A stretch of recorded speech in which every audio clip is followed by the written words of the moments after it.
Ya estamos aquí en Observatorio, bienvenidos en Observatorio Cotidiano. Vamos a hablar de un tema que a usted le va a interesar porque además creo que lo va a sorprender como me ha sorprendido a mí, que es cómo han cambiado las reglas en el mundo laboral en México en muy poco tiempo. En muy poco tiempo, decías tú, Arturo, y te empiezo contigo preguntándote, hay una suerte de nuevo modelo de reglas en el mundo laboral mexicano. A ver, ¿por qué sostienes esa tesis? Si nosotros nos acercamos a cuáles son los cambios que se han venido dando desde la reforma constitucional, que digamos que se llevó a cabo en febrero del año pasado, que cambió totalmente el sistema de justicia, las juntas de conciliación y arbitraje pasan al Poder Judicial y se crea un paquete democrático muy fuerte que tiene que ver con elecciones de los líderes, tiene que ver también con conflictos intergremiales y una regla de oro que tiene que ver con la negociación colectiva. Esto es, los trabajadores deberán ser consultados.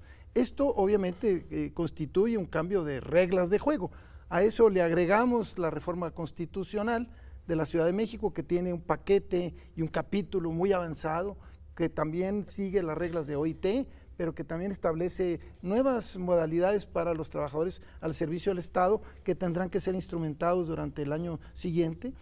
Otro elemento está relacionado con la Ley General de Transparencia, ¿no? y Información Pública, que pone obligaciones a los sindicatos para dar información, sobre todo los del sector público, y a las autoridades para poner en internet toda la información de los sindicatos, contratos colectivos, estatutos, padrones. A eso hay que agregarle esta reforma constitucional, digamos, reforma digamos, reglamentaria a la Constitución, que veremos en las próximas semanas, que está pendiente, pero que está en proceso de elaboración. Y por último, este capítulo relacionado al Tratado de Libre Comercio, que es de lo más avanzado y que establece reglas que consolidan todo este avance democrático, incluso al grado tal de que los contratos colectivos ya firmados impone la obligación para legitimarlos a través de la consulta. A ver, vámonos a esa parte internacional y vamos bajando a lo nacional, llegando hasta la Ciudad de México. Uno muy importante ha sido la firma, o se ha escuchado en estos días, del Tratado 89 de la OIT. ¿Qué es eso, para los que no sabemos de eso? Sí, es 98. 98, perdón, en materia de libertad sindical. Se le pasó a Arturo señalarlo. En este escenario internacional, además de los acuerdos del Tratado de Libre Comercio, está la importante ratificación del Convenio 98. A ver, cuéntanos por qué es importante. Este convenio se firma desde 1949 y nuestro país hasta la fecha fue reticente para ratificarlo y que el Senado lo confirmara. Las condiciones internacionales, es mi opinión, nos obligaron a que ahora sí se firmara. Pues casi diría yo, o se firma el 98 o no hay comercio internacional con México. Tan es así que, bueno, el convenio 98 se firma contracorriente, con el descontento del sector empresarial, con el descontento del sindicalismo corporativo, y lo ratifica el Senado y estamos porque se mande. Es un importante documento que toca los temas a los que hacía... A ver, dime el corazón del documento. Contratación colectiva garantizada a nivel convencional. Ok, vale. Para que la gente entienda qué es lo que hay ahí con el corazón, pero decía también Arturo, y en este contexto de negociaciones internacionales y de firmas de tratados, que también el TLC trae algo importante que viene a complementar esto. El nuevo TLC que se acaba de terminar de negociar. Que ya no se llama TLC, ya me explicaron. Un acuerdo de comercio México, Estados Unidos, Canadá. AMEC me dijeron que se llama. AMEC incluye un capítulo 23 que es muy importante por varios motivos, pero voy a señalar dos. En primer lugar, hace referencia a los derechos fundamentales en el trabajo reconocidos por OIT que deben seguir las partes. Es un punto muy importante. El segundo es que es el capítulo 23, pero hay un 23A que establece reglas especiales para México. Ok. Y ahí es donde resulta de suma importancia porque ese 23A yo diría que va más allá de la Constitución y va más allá del 98. Entre otras razones, Tratado 98, bien. porque el 98 establece la libre negociación colectiva, ¿no? Y este capítulo 23A establece reglas en materia de negociación colectiva, justo lo que comentaba Arturo, que debe haber sindicatos representativos cuando se celebra un contrato colectivo y que se debe verificar la representatividad después de haber negociado un contrato colectivo, lo cual va más allá de la OIT, porque la OIT lo que hace es que haya un sindicato representativo para negociar un contrato colectivo. Y aquí nosotros se celebra el contrato colectivo y después se verifica la representatividad. Hay una explicación histórica de eso, porque en el país ha habido contratación sin negociación, ha sido un modelo de control sindical. Entonces, ahora se quiere avanzar a una contratación con negociación, pero lo interesante es que ve las reglas de la OIT al revés. OIT primero te pide representación y después contratación, y acá hay unas reglas formales de representación, después una contratación y luego te pide que verifiques otra vez la representatividad, lo que para mí tiene un problema grande que pues quizás podríamos entrar a él, ¿no? A ver, pero entonces me están planteando además, digamos, distintos niveles de normas. Estas dos normas internacionales, convencionales, como lo llamamos los abogados, que te generan un contexto de exigencia, digamos, al ordenamiento nacional. Una reforma del año pasado ya constitucional que está en sintonía con esto, y hay una pieza fundamental que está haciendo falta, a la que ya aludías, Arturo, y te pregunto a ti, que es la ley secundaria que vaya aterrizando todo esto, digamos, ya en un plano más de ejecución práctica. ¿Cómo viene esa ley? Porque esa ley venía muy mal. Hace algunos meses viniste tú, vino Alfredo, platicamos acá que venía torcido ese asunto, y ahora pues bueno, hay un nuevo contexto político, hay un nuevo futuro gobierno. ¿Cómo vendrá desde tu punto de vista? ¿Qué imaginas de la nueva ley? Bueno, yo creo que va a tener un cambio de rumbo total. La iniciativa que se había presentado en diciembre por parte del PRI, ¿no?, por parte de dos senadores priistas, ¿no?, Tereso Medina y Isaías González Cuevas, de CTM y CROC, ellos habían planteado un enfoque totalmente, digamos, distorsionado propiamente de lo que la propia Constitución señalaba. Un órgano clave que era el instituto que le llamaban ellos de conciliación y registro laboral, le querían dar un carácter tripartito, querían regresar al modelo de control corporativo. Y por otro lado, omitían las reglas de voto secreto para el acceso a los contratos colectivos. Estos eran dos elementos fundamentales de este avance democrático. Y ahora, con el proceso electoral del 1 de julio pasado, pues obviamente cambió totalmente. Se reencausa para bien. Se reencausa. Y ahora hay un proceso de participación colectiva, un observatorio laboral con distintas organizaciones participando, algunas fundaciones, organizaciones de abogados especializados en el tema, la academia, ¿no?, ustedes mismos, todos están en un proceso de colaboración para contar en los próximos días, y digo los próximos días porque uno de los productos de este capítulo del Tratado de Libre Comercio impone la obligación a México a que el proceso legislativo culmine el último de diciembre. Entonces ya estamos a marchas forzadas.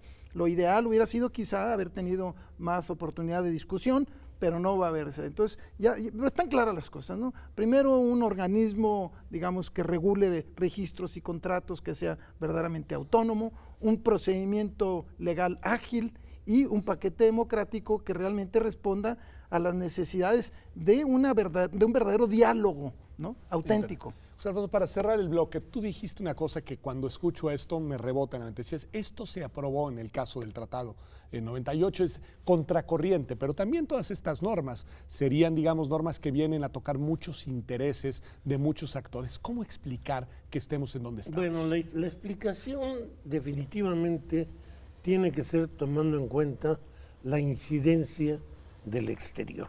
Okay. México tiene 5 o 7 años de permanente censura en el Comité de Libertad Sindical, señalando el que en México hay contratos colectivos de protección patronal y sindicatos fantasmas.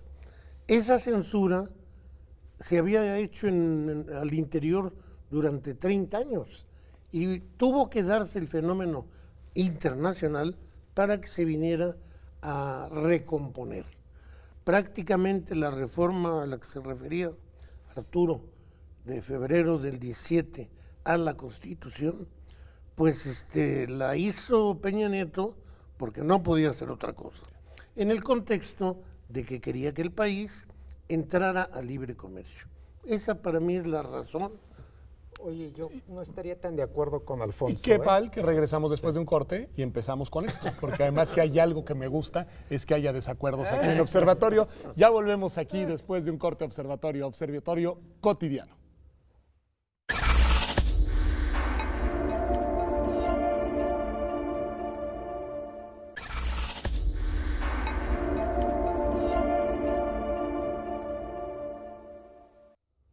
Ya estamos de vuelta aquí en Observatorio Cotidiano y estamos de vuelta con un desacuerdo, porque nos decía Alfonso Bouzas que él vislumbraba que era el contexto internacional el que había generado el contexto de exigencia por el cual no solo la reforma constitucional del año pasado, sino también estas ratificaciones comerciales y estos acomodos normativos se han venido dando. Y decías que no estás del todo de acuerdo, Alfredo. No estoy de todo de acuerdo con Alfonso, porque me parece que hay otros factores, ¿no? Uno es desconocer la lucha histórica del sindicalismo independiente en México. Evidentemente que han jugado un papel muy importante, pues, reivindicando la democracia, la libertad sindical, la libre negociación colectiva. Dos, hay que decirlo, con el secretario del Trabajo pasado, hubo cierta sensibilidad con el tema. ¿Pasado estás pensando? No estoy refiriéndome al actual secretario de Gobernación, con Alfonso Navarrete. Nada más para hubo entender. cierta sensibilidad en el tema. Y en tercer lugar, a veces decimos que vino la presión del exterior, pero olvidamos algo que hace el sindicalismo independiente. El sindicalismo independiente, como no es escuchado aquí, entonces genera presión a través de los sindicatos de Estados Unidos. Okay. Y son los sindicatos de Estados Unidos quienes suben los temas del sindicalismo independiente.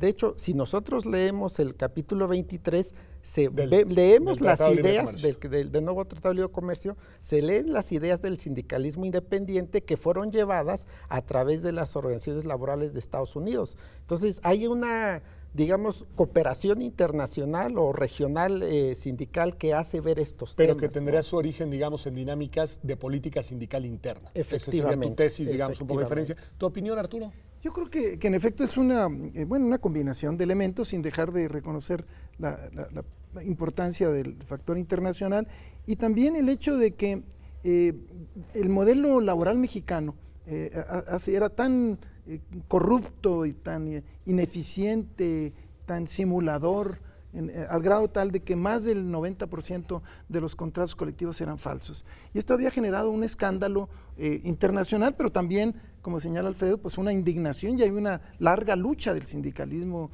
democrático mexicano, que a veces nos olvidamos un poco de ella, y que repercutía no solamente en un fenómeno de falta de democracia, sino también en una remuneración inadecuada del salario. O sea, los salarios mexicanos se habían ido al suelo, están en el suelo, y ese es el producto principal de ese control obrero, ¿no? Entonces, obviamente, también a nivel nacional se decía, bueno, ¿por qué México paga tan bajos salarios? ¿Por qué? Pues porque no tiene sindicatos reales y porque el gobierno promueve el control sindical, además de una política económica que considera que esa contención salarial es esencial. Entonces, lo interesante es que este conjunto de cambios van a, digamos, dar la oportunidad de una transición democrática en el mundo del trabajo y, por otro lado, de un impacto en el modelo económico y un empoderamiento, yo diría, de los trabajadores sobre las organizaciones en las que deben ellos participar. A ver, Alfonso, lo que escucho acá es una postura optimista, es decir, esto en realidad va a cambiar fortaleciendo, digamos, y empoderando a quienes se deben de empoderar, que es a los trabajadores. ¿Coincides con el punto? Totalmente de acuerdo. Incluso yo creo que no hay tanto diferencia, Alfredo. Yo dije, al interior teníamos 30 años de luchar por lo que finalmente se obtiene en el escenario internacional. Y las conclusiones de Arturo me parece que son las conclusiones de la oportunidad que nos da la vida de transformar el mundo del trabajo. esas transformaciones no nada más van a ser cartas a Santa Claus. Va a cambiar incluso el aspecto sustantivo. Se pone a revisión prácticamente todo. Nos tenemos que preguntar qué es jornada y ver las realidades actuales y redefinir los conceptos, darles nuevo contenido. No estoy diciendo tirar por la borda los conceptos clásicos del derecho del trabajo, sino actualizarlos. Sí, darles un nuevo giro. ¿Querías decir algo, Alfredo? No, tiene razón Arturo. El modelo laboral mexicano, con los elementos que señalamos, ya se agotó. O sea, después de 100 años es un modelo que ya no funcionaba porque estamos en un discurso, por ejemplo, de derechos humanos. Eso genera una presión muy, muy importante, ¿no? Entonces, evidentemente, el modelo ha cambiado y México se inserta pues en una paradoja muy interesante, porque aquí estamos hablando de posiblemente vamos a tener un sindicalismo auténtico, posiblemente vamos a tener contratación colectiva real. ¿No? Exactamente. Suena tan fuera de lo que ha sido México. Te voy a decir por qué es paradójico, porque a nivel mundial sucede lo contrario. A nivel de prestaciones en contratos colectivos han bajado en un promedio en un 4.5%. A nivel mundial. A nivel mundial. Y a nivel mundial la afiliación sindical ha bajado en un 9%. Entonces es muy, muy interesante cómo nosotros nos montamos en un discurso que debía haber empezado hace muchos años y a nivel internacional hay cierta decadencia del sindicalismo y de la contratación colectiva. Es un elemento importante a señalar.